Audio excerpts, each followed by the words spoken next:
Trump anuncia, em meia volta da guerra comercial com os chineses, uma sobretaxa não de 25%, mas agora de 50% em cima do aço estrangeiro. Vale lembrar que o Brasil é o segundo maior fornecedor para os americanos. Enquanto isso, Trump aparentemente se distancia em relação a possíveis sanções de 500% propostas pelo Senado, sanções contra aliados da Rússia, enquanto os europeus se preparam para uma ajuda à Ucrânia com os americanos cada vez mais distantes. Para finalizar, pessoal, falar sobre a possibilidade que é sim real de guerra, guerra militar mesmo, tá? Conflito militar entre China e Estados Unidos, com Pete Hegseth, que hoje é o chefe do Pentágono, secretário do Trump, alegando que o Trump vai defender Taiwan e que a China vai usar força militar no Índico-Pacífico, alegando que eles estão abandonando a Europa para focar na região que hoje mais interessa para os americanos, que é a região com maior influência da China. Enquanto isso, a China também faz ameaças contra os Estados Unidos, principalmente por conta do Domo de Ouro, um projeto militar ousado dos Estados Unidos que pode chegar a quase $500 bilhão para a defesa militar, mas que também poderia causar uma guerra espacial, segundo China, Rússia, Irã e Coreia do Norte. Eu diria, galera, que os gastos militares estão aumentando e a disputa entre China e Estados Unidos é cada vez mais iminente. Se vocês querem entender um pouco mais sobre esses assuntos, e muito mais também sobre geografia, geopolítica, atualidades, política, polêmicas, enfim. Tudo para você se manter sempre bem atualizado. Já se inscreve no canal, deixa seu like e compartilha esse vídeo, que o professor Ricardo conto muito com a sua ajuda. Belezinha? Pessoal, e não vacila que hoje mesmo, tá? É o último dia para você ter acesso à promoção da Nomad, que é a maior e melhor conta internacional do Brasil, hoje, dia 31, em que você vai ter acesso a até 2% de cashback na sua abertura de conta da Nomad, que é a maior e melhor conta internacional do Brasil. Já conta com mais de 3 milhões de usuários, tem as taxas mais competitivas. É super simples, cara. Você faz ali compra e venda, né, de moedas, de dólar, na palma da sua mão, com as melhores taxas do mercado. E ainda com o cupom Ricardo40Fonte, hoje é o último dia que vale, em dia 31, você tem acesso a 2% de cashback nas suas compras de dólares. Quer coisa melhor que isso? Na palma da mão, você diversifica suas moedas com as melhores taxas do mercado e ainda com 2% de cashback. Você pode usar esses dólares em viagens internacionais. Eu, por exemplo, já venho comprando nos momentos ali de queda, né? Porque a Nomad, você paga ali cartão físico, cartão digital, galera, sem maiores dores de cabeça de ficar convertendo moeda e coisa que valha. E ainda tem acesso, abrindo a conta, ao Nomad Explore, que é o cartão de crédito da Nomad, que na minha concepção é o melhor que tem no mercado. Você vai utilizando aqui no Brasil mesmo, tá? Pagando gasolina e tal, vai ganhando cashback dolarizado e ainda ganha pontos que não expiram e também a possibilidade de ter acesso ao Nomad Lounge e vários outros benefícios. Cara, de verdade, é sensacional, tá? Então, recomendo bastante para vocês. É um serviço, um produto que eu uso e recomendo bastante, galera. Acho que vale bastante a pena para você, que é minha audiência. Tenho bastante responsabilidade com vocês. Belezinha, pessoal? Então, o QR Code aqui é o link na descrição, Ricardo40Fonte. Bora lá pro vídeo, pessoal. Seguinte, como eu falei para vocês, a gente teve o Trump, que está em meio a segundo ele, uma decepção com a China. A gente até comentou com um pouco mais de profundidade no vídeo de ontem, que ele alegou que os chineses não respeitaram os acordos de Genebra, que pretendiam reduzir as tarifas, pelo menos durante 90 dias, entre China e Estados Unidos, e até alegou que, na verdade, os Estados Unidos salvaram a China, alegando que as indústrias chinesas estavam indo à falência, que já haviam agitações sociais, e que o Trump, como não queria que a China se desestabilizasse, aceitou fazer o acordo. Eu falei para vocês, no vídeo de ontem, e reforço que claro que não é que a China não esteja sofrendo. Poxa, uma guerra comercial entre as duas maiores potências do globo abala não só a China e Estados Unidos, mas todos os países do mundo. Mas achar que não foi pressão do setor agrícola americano, dos CEOs americanos, de uma possível inflação nos Estados Unidos, porque vários insumos são produzidos na China. Se é taxado em até 245%, óbvio que isso gera prejuízos também para os Estados Unidos. Mas a ideia é que depois a China também fez críticas e olha, aparentemente as conversas entre China e Estados Unidos estagnaram. Como a gente teve a justiça americana permitindo novamente que o Trump aplicasse o seu tarifaço, a guerra comercial está voltando, é fato.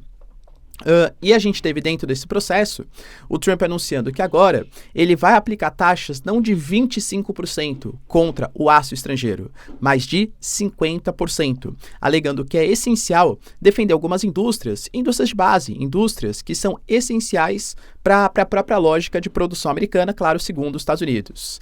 A gente sabe, pessoal, que o Nordeste americano, Manufacturing Belt, a região de Pittsburgh, por exemplo, o centro ali, né, da indústria da siderurgia americana, segundo os Estados Estados Unidos precisa de uma proteção estatal.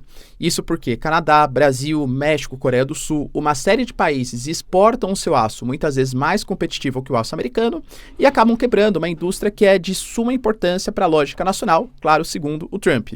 Então, essa tarifa que vai passar de 25% para 50% visa proteger a indústria nacional americana da siderurgia. Só que, claro, isso pode trazer alguns impactos.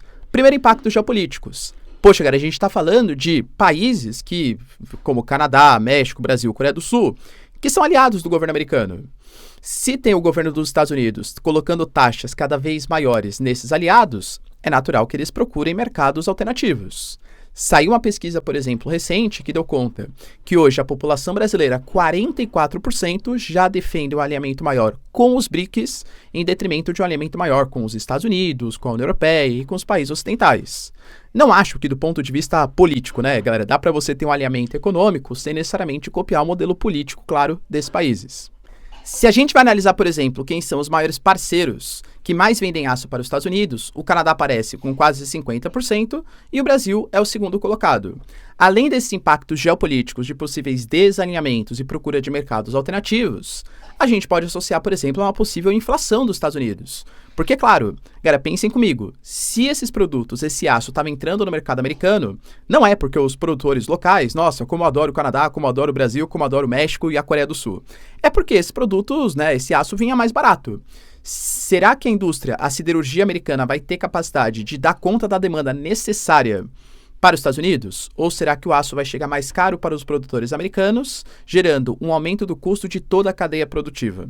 Mas, claro, o que o Trump alega é que ele está cortando os impostos, que isso vai fazer com que a indústria siderúrgica americana melhore, gerando mais empregos, movimentando a economia. Então, são, eu diria, lógicas, né, políticas econômicas, políticas capitalistas diferentes, um pouco mais intervencionistas, um pouco mais nacionalistas aí do governo Trump, mas que podem gerar, pelo menos em curto prazo, aumento da inflação nos Estados Unidos e desalinhamento geopolítico com alguns aliados do governo americano. Enquanto isso, galera, tivemos também, eu trouxe para vocês, nos vídeos anteriores, uma proposta que rola no Senado americano, que possivelmente vai ser colocado para votação essa semana, sim, essa semana, não é verdade, semana que vem, né, estamos no sábado, ou seja, a partir da semana que vem, uma proposta de taxação de 500%, sanções secundárias contra os russos. A gente sabe que a Rússia, apesar de agora na segunda-feira, o Putin até falou sobre isso, hein, olha, segunda-feira, a gente vai ter a comitiva russa se reunindo com a comitiva ucraniana e essas duas comitivas vão apresentar os seus memorandos, alegando o que eles querem para estabelecer algum tipo de processo de paz.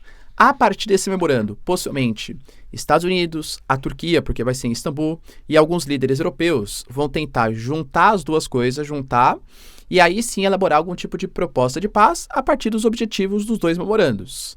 Claro, se houver algum tipo de convergência entre os dois memorandos. O Zelensky reclama, apresentando que a Rússia, poxa, por que a Rússia não apresenta o memorando antes? Para a gente já ir discutindo, falando o que pode, o que não pode, o que a gente concorda ou não concorda. A Rússia fala que só apresentará o memorando na segunda-feira. Então, pela visão dos ucranianos, pela visão dos europeus, parece que a Rússia estaria enrolando a Ucrânia e vai colocar nesse memorando uma série de condições que são, assim, inaceitáveis pelo lado europeu e pelo lado ucraniano, só para postergar mais uma vez um encontro presencial entre Putin, Zelensky e, enfim, né, os principais chefes de Estado, e vai ficar colocando essas comitivas alternativas para, eventualmente, continuar com o conflito e a Rússia continuar avançando. O próprio representante russo na ONU, ele alegou que a Rússia pode atingir os seus objetivos por via pacífica ou por via militar, ou seja, o que interessa mais para o governo russo, tá?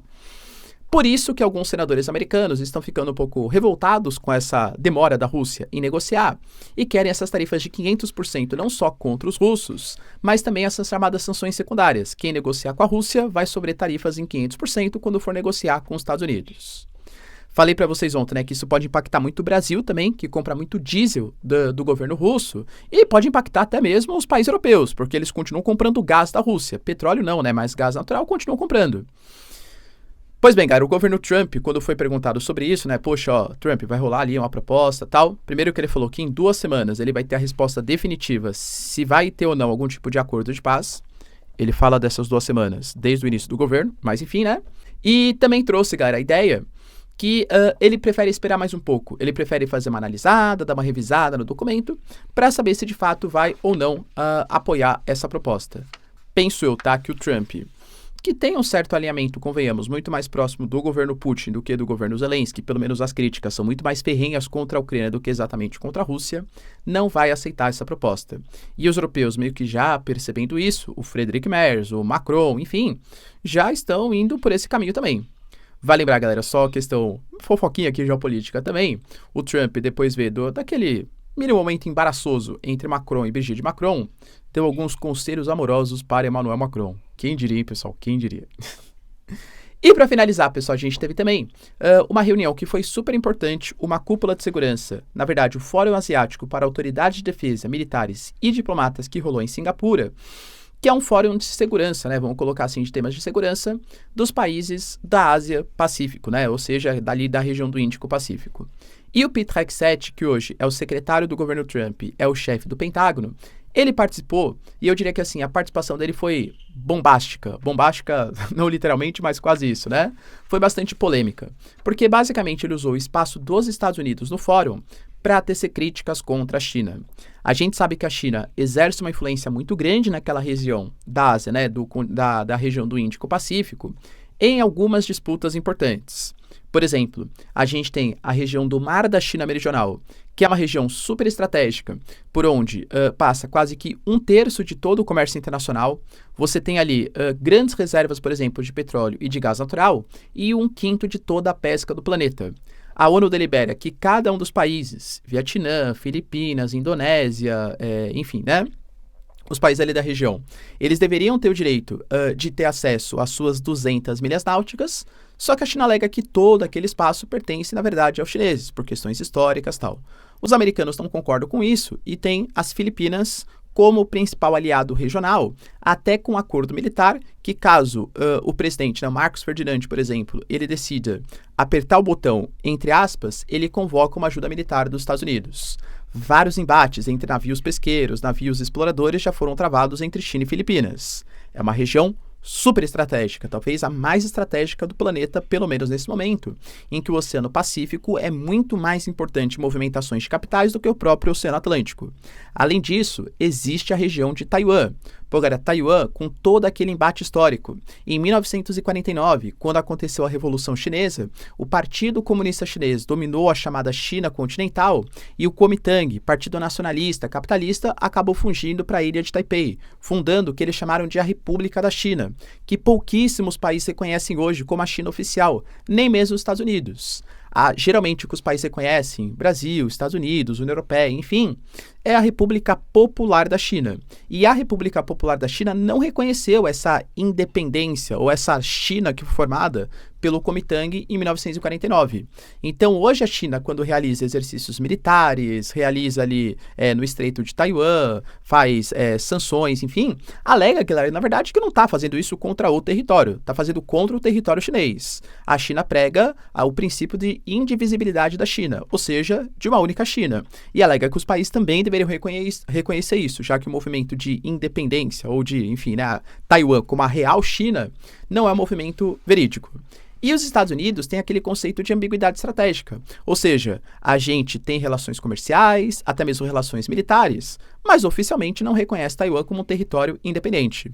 Mas se a China faz exercícios militares num território que é dela, aí os americanos criticam. Entende? Aqui eu não estou defendendo a independência ou não de Taiwan, estou falando da postura diplomática confusa, ambígua dos Estados Unidos. Porque se reconhece que Taiwan pertence à China e oficialmente os americanos reconhecem, não deveria ser proibido a China realizar exercícios militares do que é território da própria China, da República Popular da China. Então existe toda essa confusão geopolítica. E o Pete Hegseth deixou bem claro que a China vai usar força militar na região do Índico-Pacífico, alegando que precisa aumentar os países asiáticos os investimentos em defesa porque há risco em Taiwan. Vale lembrar que o próprio Pete Hegseth, ele alega que hoje, quando a gente tem Estados Unidos abandonando o flanco oriental do continente europeu, anunciando que vai retirar um pouco mais suas tropas, pedindo para que os países da Europa respeitem não o teto da OTAN, o piso da OTAN de 2% de gastos em defesa, mas ele quer que aumente para 5%, é porque os Estados Unidos vão abandonar um pouco a prioridade da Europa como prioridade para os Estados Unidos e colocar prioridades na região do Índico-Pacífico, porque é mais importante economicamente para os Estados Unidos. A aliança AUKUS, com a presença de Estados Unidos, Austrália e Reino Unido, não é porque os americanos gostam muito dos australianos, mas sim para vistoriar as atividades chinesas no Mar da China Meridional. Hoje, a média de gastos militares dos países que compõem a região do Índico-Pacífico está em torno de 1 a 2%, ficando aí, vamos colocar na média, 1,5%, que é muito aquém do que é necessário que os americanos consideram para deter os chineses. O Peter Hegseth colocou que não há motivos para suavizar as palavras. A ameaça que a China representa é real e pode ser iminente. Qualquer tentativa de conquistar Taiwan teria consequências devastadoras não só para a região como para o mundo. Inclusive garantiu, o Trump vai impedir a China de invadir Taiwan. Tem que estar claro para todos que Pequim está se preparando de forma crível para usar força militar e mudar o equilíbrio de poder no Pacífico. Ou seja, o Peter Hegseth já deixou claro que a invasão, segundo os Estados Unidos, em Taiwan, ela é iminente, que a China vai fazer isso e que os Estados Unidos vão defender Taiwan. De fato, existe um acordo de defesa entre Taiwan e Estados Unidos. Quando a gente fala de uma China possivelmente invadindo Taiwan, primeiro, professor, é a mesma coisa que a guerra Rússia-Ucrânia? Não, assim, exponencialmente pior, tá? Taiwan é muito mais poderoso, de fato, do que os ucranianos. Taiwan tem os seus equipamentos ultramodernos, até por uma aliança com os Estados Unidos, e Taiwan é muito mais estratégico para o planeta do que a Ucrânia. A Ucrânia, do ponto de vista da DIT, né, da Divisão Internacional do Trabalho, é um país que se consolida como exportador de grãos, tem ali uma produção importante de trigo e tal, mas não é um país relevante economicamente para a geopolítica internacional. Claro que é um pouco mais do que eu falei, né? Mas não é um país tão importante como Taiwan. Taiwan é um território que tem liderança na produção de chips e semicondutores, tem uma das bolsas de valores mais importantes do planeta, né? Uma região super estratégica, que é a região do Índico-Pacífico. A gente fala, pessoal, de Taiwan sendo um dos tigres asiáticos, uma área, assim, totalmente desenvolvida. E tem o tal do escudo do silício. Por ser tão tecnológico assim, os países dependem de Taiwan. Sabem que uma eventual agressão ou invasão da China em Taiwan poderia representar problemas para a economia internacional. Professor, e a China, né? Poxa, porque é um fórum na Ásia. A China não participou desse fórum em Singapura? Não participou. Confesso, Gary, que eu gostaria de ver a participação dos chineses. Porque se os Estados Unidos têm reclamações com a China também tem muitas reclamações com os Estados Unidos. Principalmente por conta do Golden Dome, ou Domo de Ouro proposto pelo Trump.